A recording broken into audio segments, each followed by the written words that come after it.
Welcome है आप सबका एक और नए सेशन के अंदर। तो आईपीएल तो चल रहा है, साथ ही साथ पाकिस्तान का वर्ल्ड कप का तो नहीं, आयरलैंड वर्सेस इंग्लैंड जो सीरीज है पाकिस्तान की, उसका स्क्वाड अनाउंस हो गया और इसी की बेस के ऊपर वर्ल्ड कप का भी स्क्वाड बनेगा पहले T20 के बाद, जो कि इंग्लैंड के साथ होगा। अब इस स्क्वाड को डिटेल एनालाइज करेंगे पूरी डिटेल के साथ। आपको पता है ये कौन कौन से खिलाड़ी सिलेक्ट हुए हैं, एक दफा दोबारा से आपको रिपीट कर देते हैं। The famous, the one and only king कर लेगा कहने वाले हमारे हीरो हसन अली टीम का दोबारा से हिस्सा बन चुके हुए हैं। मैं जानता हूं आपका दुख, मैं समझता हूं।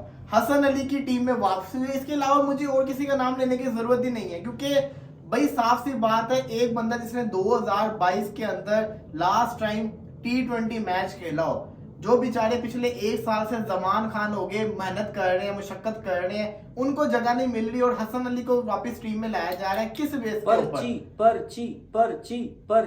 पर्ची एक्सपीरियंस कह रहे हैं। एक्सपीरियंस तो आपका शाहीन शाह अफरीदी 5वां वर्ल्ड कप खेला, 2019, 2021, 2022, 2023, 2024 का 5वां वर्ल्ड कप खेल रहा है। क्या उसके पास एक्सपीरियंस नहीं है?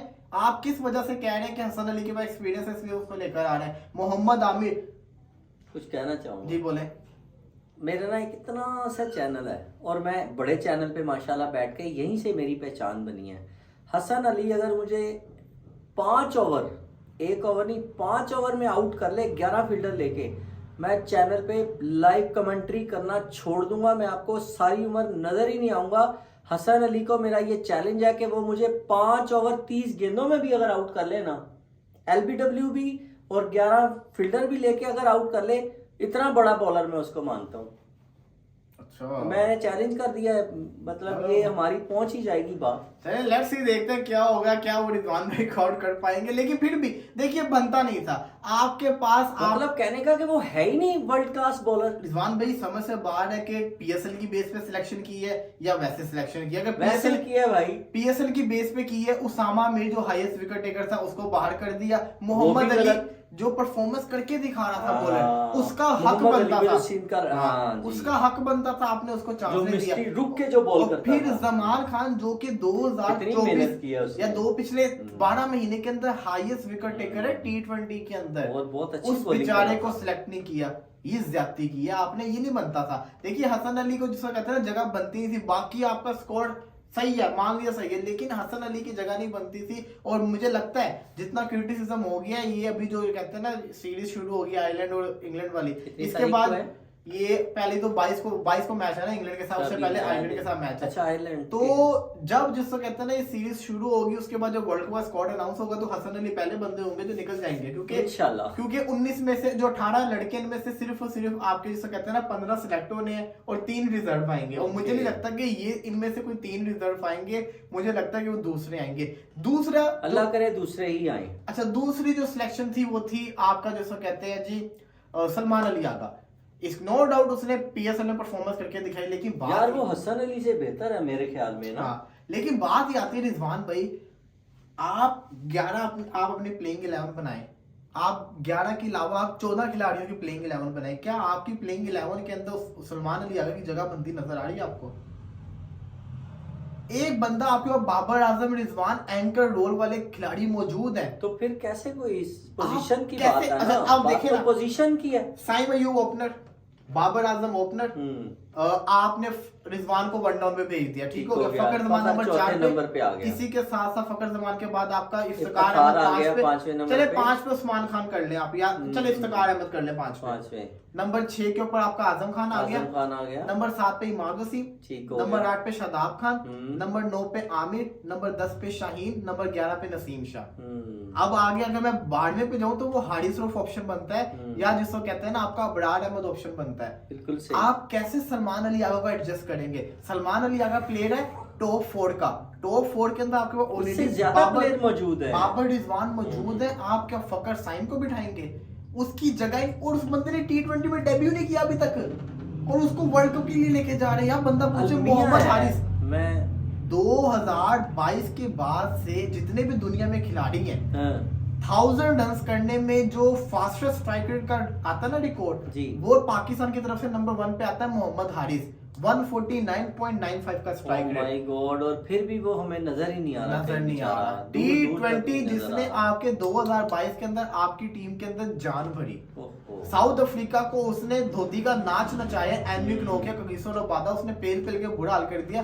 न्यूजीलैंड के खिलाफ जो आप मैच जीते उसके अंदर भी उसका बड़ा यूजफुल जिसे कहते हैं ना बैटिंग थी, कैमियो उसने किए, उसको भी आपने बाहर कर दिया। खैर फिर भी हमने कहा चले जी आपके स्कोर को मान लिया, आ गया, अब इसको एनालाइज तो करते ही है ना। अब इस स्कोर को अगर गौर से देखिए, आपको इस स्कोर के अंदर स्ट्रेंथ इनकी क्या नजर आ रही है और वीकनेस क्या नजर आ रही है? देखिए स्ट्रेंथ तो बनती है कि बैक टू बैक आपका ना एक तालमेल और कॉम्बिनेशन जो है ना, वो कॉम्बिनेशन ही आपने खुद ही नहीं इतना स्ट्रांग बनाया। जिनको नहीं रखना था आपने उनको रख लिया, जिनको रखना चाहिए था उनको रखा नहीं है। हारिस की जगह आप कहीं ना कहीं उसको एडजस्ट कर लेते, क्योंकि हारिस के अंदर पोटेंशियल है, वो बुजदिल खिलाड़ी नहीं है कम से कम। आप फिर बुजदिल खिलाड़ियों को आपने चांस दे दिया। शताब खुदा का वास्ता है, अल्लाह का वास्ता है, 2 कप खा गया वो हमारे ना, एक एशिया कप खाया उसने, खाया बकायदा, मैं लफ्ज यूज करूंगा, ठीक है, और एक उसने वर्ल्ड कप हमारा खिलवाया है। और अब जो आपने उसको T20 के वर्ल्ड कप के अंदर डाल दिया, फिर रही सही कसर आपने हसन अली को जी है ना वो मशरूत करके या गैर मशरूत करके आपने लेकर गए हैं, तो ऑब्वियसली आप उसे खिलाएंगे। तो हसन अली को भी आपने करके ऐड करके ज्यादती किया। हसन अली का मेरा नहीं ख्याल के, जबकि जमान खान आपको बेहतरीन बॉलिंग करके, और जो जमान खान के पास वैरायटी है पेस के साथ, आपकी तो पेस ही नहीं है। जब आपकी पेस थी तब आपको विकेट भी मिल गई और आपको एक्नॉलेज भी किया गया, आपको चांसेस भी मिले, आपने जब परफॉर्म किया। जब आप चले गए ना कि मैं बहुत बड़ा दुनिया का बॉलर बन गया हूं और मैं दुनिया का बड़ा बैटर भी बन जाऊं, आपने बॉलिंग की प्रैक्टिस भी खत्म कर दी, बैटिंग की थोड़ी बहुत प्रैक्टिस करते करते ना आप बॉलर रहे ना आप बैटर रहे। बैटर तो आप थे भी नहीं, कोई एक आध आपने 6 लगा दिया, एक आध सीधी उल्टी शॉट मार दी, तो आप क्या ऑलराउंडर बन गए? अगर आपने ऑलराउंडर देखने हैं तो नितेश रेड्डी जैसे ऑलराउंडर देखें, जिसने आज कमाल की जो है ना, पता लगा उसने क्लास की इनिंग्स खेली है, पता लगा कि वो मतलब एक हाई क्वालिटी इनिंग्स उसके अंदर, उसके बल्ले से जो शॉट निकली है, बड़े बड़े खिलाड़ी ऐसे शॉट नहीं मार सकते जैसे उसने, और आप आए हैं मतलब फिर नीतीश कुमार रेड्डी 70 जी, जिसने भी सनराइजर हैदराबाद, एग्जैक्टली, हालांकि उस लड़के ने बड़ी अच्छी बल्लेबाजी की। आज देखिए आज उस मैच हुआ है, ट्रेविस हेड स्लो हो गया, हालांकि ट्रेविस हेड कितना तेज खेलता है। एग्जैक्टली, मुकाबला था एक जो टीम जिसको बैटिंग पहले करना बड़ा पसंद है और एक टीम जिसको चेस करना बड़ा पसंद है, दोनों को उनकी फेवरेट चीज मिल गई और हुआ क्या कि मुकाबला एंड तक गया, मजा आया, बॉलिंग अच्छी है, लेकिन वो जिसको कहते हैं ना, लेकिन पैट कमिंस दोनों सेट बैट्समैन, और फिर उसके बाद बीच में उसने खिलाड़ी जो आउट किए, और फिर माइंड गेम उसने जो चली, फिर रोमन पावल जो है ना वो आया बड़ा पावा बड़ा पावा नहीं होता, दिमाग सोया हुआ दिमाग। ये वेस्ट इंडीजियन जो है ना, मुझे इसलिए बुरे भी लगते हैं कि ये हारते हैं तो इतना बेतुका हारते हैं ना। बनाया भी इसने है वो हिटमायर पागल, मैच बनाया वो भी वेस्ट इंडीजियन है, उसने मैच बनाया, उसके बाद चुप करके जो है ना ये जार हो जा, और फुल टॉस गेंद को जो है ना बीट करके पैड पे खा के और आउट होके चला गया। 6 वाली वो बॉल थी जिसपे जो है ना रोमन पॉवल साहब आउट होके चले गए हैं। एक और बात बताऊं, जो लोग कहते हैं ना इधर की उधर की क्रिकेट, पावल इधर स्कोरे कर रहा था, उधर नहीं कर रहा, उसको करने नहीं दे रहे। अब ये बात किसी जी अकल के लिए ना काफी है, खुद ही समझे। रोमन पावल वेस्ट इंडीज के कैप्टन है, इसमें कोई शक नहीं है, वो जब मारता है तो बड़ा खतरनाक मारता है, मगर इधर आईपीएल में उसने कुछ नहीं इतना खास, आज उसका मौका था बहुत बड़ा, आज तो वो हीरो बन जाता, बहुत बड़ा हीरो बन जाता, क्योंकि मैच थोड़ा बहुत उसने बनाया है। अभी भी याद है जब दिल्ली की तरफ से खेलता था रिजवान भाई, आखिरी ओवर के अंदर मेरा ख्याल है 30 चाहिए था, 5 छक्के चाहिए थे, 4 छक्के मार दिए थे 4 बॉलों के ऊपर, बहुत बड़ी बात है।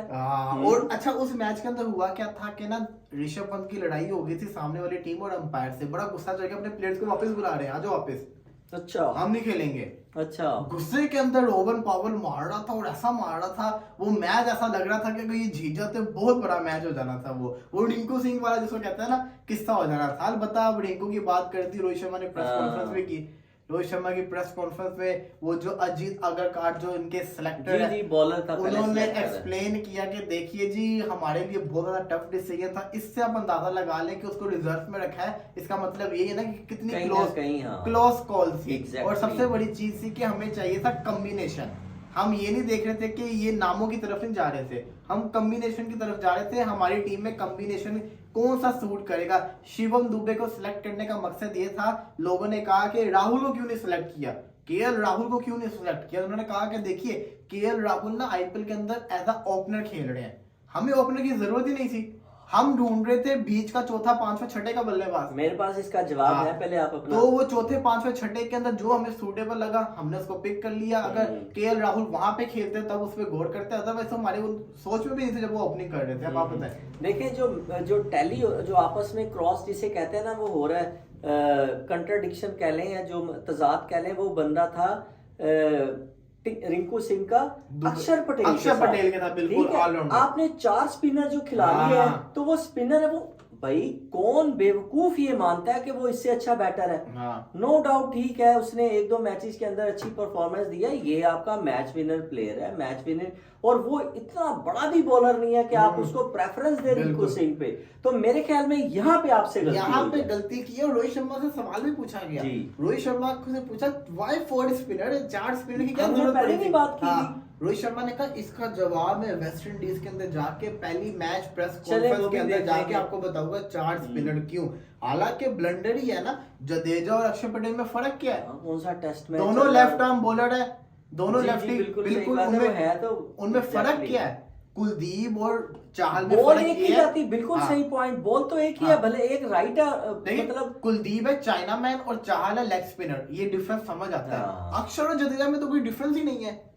इसकी जगह आप किसी वाशिंगटन सुंदर को लेके जाते, या आप जिसको कहते हैं ना अश्विन को ले जाते, वो कैरम बॉल वगैरह फेंक देता होता है, समझ आती है थोड़ा अलग टाइप का बॉलर है। अश्विन पे प्रेफरेंस दिया आपने युजविंदर को और अक्षर पटेल को। अक्षर पटेल को दिया ना, क्योंकि बैटिंग देखिए वो, अब मैं आकाश चोपड़ा ने किसी और का एनालिसिस सुन रहा था, वो कह रहे थे कि देखिए अगर तो पिचेस हुई 200 आईपीएल वाली 225-250 वाली पिचेस हुई, तब तो इंडिया के पास फायर पावर बहुत ज्यादा बैटिंग के अंदर, बैटिंग वो मुकाबला करेगी। No doubt. अगर जिस तो कहते हैं ना पिचेस हुई 170-180 वाली, तो उसके मुताबिक फिर जो बॉलिंग इन्होंने स्पिनर्स को रखा है ना, तब वो उनको फायदा देगा, फिर काम आएगी बॉलिंग। अलबत्ता स्क्वाड तो हर कोई देख के बना रहा है, बड़ा सोच समझ के बना रहा है, बड़ा तरीके से बना रहा है। और पाकिस्तान की किस्मत अच्छी है कि इनके पास अभी आयरलैंड और इंग्लैंड वाली सीरीज है, जिसमें ये लोग जिसको कहते हैं ना थोड़ा इनको मौका मिल गया चेंजेस करने का। जो फ्लॉप होगा आयरलैंड के खिलाफ उसको दस्ती फारिग करेंगे, करना भी चाहिए। और पीछे से जो बैकअप पे रखे हुए, देखिए इन्होंने वीजे लगवाए हैं, वीजे इन्होंने लगवाया, हारिस का भी वीजा लगा हुआ है, बाकियों का भी वीजा लगवाया, 30 खिलाड़ियों के वीजे लगवाए हुए हैं। नहीं, बहुत अच्छा किया, ये एक अच्छा जो है ना अमल है। तो अब अलबत्ता क्या बनेगा, अगर मुझसे पूछेंगे ना पाकिस्तान स्क्वाड की वीकनेस क्या है, सबसे पहले तो वो बताऊंगा इनके पास कोई हार्ड हिटर नहीं है ना फिनिशर है, साफ सी बात है। इफ्तिकार अहमद कोई मेरा ख्याल है 70-80 मैचेस खेल चुका हुआ है। रिजवान भाई कोई एक मैच बता दो T20 का जो इफ्तिकार अहमद ने अपनी नोट आउट जाके मैच जितवा के दिया, आपको फिनिश करके दिया, कोई भी नहीं है ही नहीं। आप, मैं आज एक बात कर रहा था, आप ना एक अच्छी इनिंग्स खेल लें, उसके बाद आपको 10 बुरी इनिंग्स भी खेलेंगे ना, लोग आपकी अच्छी इनिंग्स तो भूलेंगे नहीं। अफरीदी ने तो 16 साल एक इनिंग्स में हमारा जो है ना पट्ठा बिठा के रख दिया पाकिस्तानी कौम। 10-15 मैचेस में से एक में ऐसा चलता था, ऐसा मैच जितवा देगा। यही मेरा मानना है कि चले आप मतलब तीसरी चौथी इनिंग्स में डर के बगैर, खौफ के बगैर, और खेलें जोर से, आउट होते हैं हो जाए भाई आप। लेकिन यहाँ पे डर के खेलते हैं ना, मैच स्कोर कर पाते हैं और आउट भी हो जाते हैं। बिल्कुल, तो ये तो देखे सिनेरियो। अलबत्ता स्ट्रेंथ क्या पाकिस्तान की, स्ट्रेंथ मैं आपको बता दूं, इनकी बॉलिंग है, फास्ट बॉलिंग, इसमें कोई शक नहीं है। आमिर शाहीन, नसीम, हारिस रऊफ, बॉलिंग तो तगड़ी है। इमाद वसीम, सारे के सारे तगड़े बॉलर है। कभी भी किसी भी टीम को अच्छी से अच्छी बैटिंग लाइनअप को उखाड़ के रख सकता है, अगर इनको अपने मतलब की पिच मिल जाए। मेरी ये दुआ है कि बाबर आजम, आमिर शाहीन और इमाद वसीम, ये नो डाउट चारों बड़े प्लेयर हैं। इमाद वसीम को जो है ना मतलब इतना ज्यादा रेट नहीं किया जाता, मेरी नजर में one of the best allrounder बन सकता था वो, लेकिन इन्होंने उसको एक तो जाया किया, और वो जो लागतबाजी से वो थोड़ा सा कहीं ना कहीं उसमें थोड़ी अपनी एरोगेंट भी है। वो नहीं होनी चाहिए, उसको कोई समझाए। अल्लाह करे मेरे से कभी उसकी मुलाकात हो जाए तो मैं उससे गुजारिश करूंगा, मुझे वो अच्छा जितने भी लगता मैचेस है। नवाज को दिए हैं ना उतने हाँ, इसको दिए उसको होते, पता नहीं दिए। कितने मैचेस तो आप कितनी अच्छी बात कर दी हाँ। आपने भाई, नवाज का पोटेंशियल है कोई, क्या इसकी क्वालिटी, कुछ भी नहीं है। खैर, हम बात कर रहे थे इमाद वसीम की। अगर इमाद वसीम ने अच्छी कारकर्दगी थोड़ी सी दिखा दी ना, क्योंकि वो क्लीन हिट मारता है, और जो बॉलिंग वो करता है ना, वो अभी तक ज्यादातर मतलब उसको ना उन्होंने फेस किया है और ना वो समझ पाए हैं, क्योंकि आपको पता ही है वो किस तरह की बॉलिंग जो है वो नई बॉल से भी कर लेता है बॉल ना।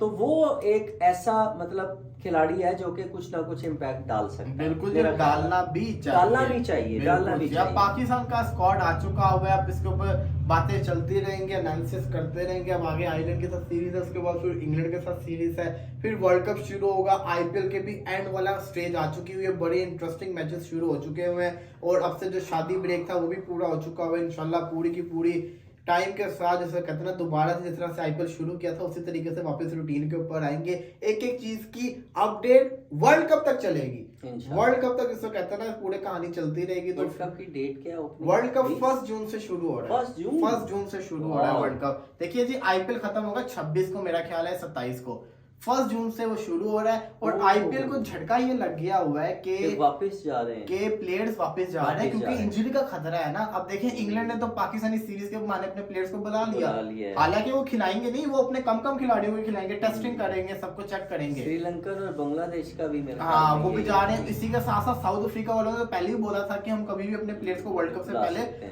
बुला लेंगे, तो यही वजह थी। हाँ, तो 21 तारीख को पहला प्ले ऑफ जिसको कहते हैं ना शुरू होगा, तो उस पर जिसको कहते हैं ना प्लेयर्स इनके आधे से ज्यादा चले जाएंगे, और इससे वो इंडिया के जितने भी खिलाड़ी होंगे जो टीम सेलेक्ट नहीं हुई हुई, जो मतलब के टॉप 4 में टीम्स नहीं होंगी, उनके सारे के सारे खिलाड़ी जो होंगे वो ऑस्ट्रेलिया अमेरिका पहुंच जाएंगे। बाकी जो प्ले ऑफ वाली टीम होगी ना, वो जैसे जैसे टीमें बाहर होती जाएंगी वैसे वैसे उनके खिलाड़ी चलते रहेंगे। और वैसे भी इंडियन टीम की बात करें तो आधी से ज्यादा जो टीमें, पूरी आधी से ज्यादा कह रहा हूँ 80% खिलाड़ी तो मुंबई और राजस्थान के हैं। मुंबई के 4 खिलाड़ी है स्क्वाड के अंदर, राजस्थान के भी 4 है, राजस्थान के जायसवाल है, इसी के साथ साथ राजस्थान के पॉइंट आपने हाईलाइट किया। मुंबई के साथ ऐसे ही होता है, मुंबई के ज्यादातर खिलाड़ी मुंबई के ही होते हैं। बुमराह, स्काई, अभी तो ईशान किशन ड्रॉप हो गया, वरना वो भी होता, तिलक वर्मा भी होता है। आप देखें इंडिया की आईपीएल शुरू होने से पहले की टीम आपको बताता हूँ। रोहित शर्मा, ईशान किशन, सूर्य कुमार यादव, तिलक वर्मा, जसप्रीत बुमराह, कितने हो गए, और हार्दिक पांड्या, 6 खिलाड़ी थे। अभी 4 स्क्वाड के अंदर है। तिलक वर्मा को सिलेक्ट नहीं किया, ईशान किशन को सिलेक्ट नहीं किया, तो इससे आप अंदाजा लगा लें। तो ये चलता है, मतलब है ये चीज ये बड़ा चलता है, बड़े क्लब का बड़ा प्लेयर भी तो चल अच्छे हैं ना, उसमें कोई शक नहीं है। ये भी एडवांटेज तो फिर मिलना चाहिए। अब राजस्थान की युजवेंद्र चाहल है, इसी के साथ साथ जायसवाल है, ध्रुव जुरेल नहीं, हुआ जी, एक और भी जायसवाल हो गया, जायसवाल है, चाहल है राजस्थान का, और कौन सा खिलाड़ी है राजस्थान का, देखो दिमाग नहीं काम कर रहा है, रेडी नहीं हुआ मेरे ख्याल में, याद नहीं आ रहा, लेकिन 4 खिलाड़ी हैं राजस्थान की टीम में से भी 4 खिलाड़ी। संजू सैमसन तीसरा, और चौथा पता नहीं क्या नाम था, याद नहीं आ रहा, कोई बॉलर ही होगा। अलबत्ता खैर डिटेल से सबको एनालाइज करेंगे। फिलहाल के लिए मैं इजाजत, इंशाल्लाह फिर हाजिर होंगे, तब तक के लिए अल्लाह हाफिज।